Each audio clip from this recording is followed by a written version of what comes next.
Hi, I'm David DiDio, lead carpenter for Healthy Home Builders. Today at 8 Kent Road, Scarsdale, New York, we have a lot to show you. The solar panels have been completed.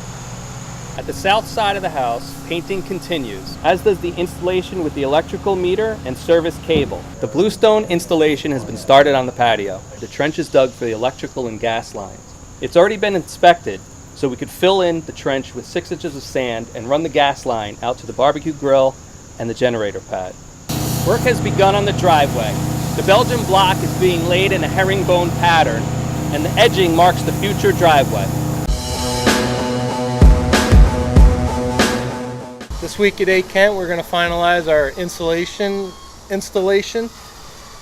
As we speak, we're waiting for the installation inspector to walk around and give us the okay, which at that point we'll be able to drywall our house. We decided to use 3 types of insulation at 8 Kent. We have the dense packed cellulose, we have the blown-in closed cell foam insulation, and we have recycled denim also in the basements.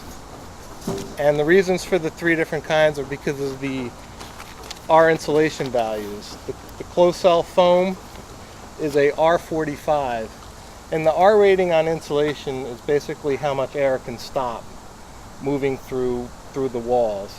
So the denser the insulation is, the less air that moves, the higher the performance of the house is going to be. That means less air can escape.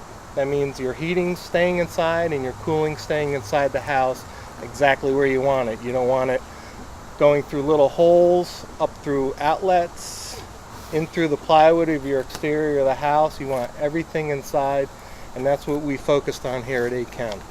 We focused a lot and concentrated a lot on the insulation. It's that important, and no one's ever going to appreciate it too, because it's behind the walls, and once the sheetrock's up, it'll never even be thought of, except in your fuel bills, your heating and cooling, the way you're going to feel inside the house.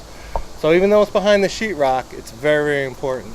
Here at 8 Kent, we've exceeded all the R values are required by code.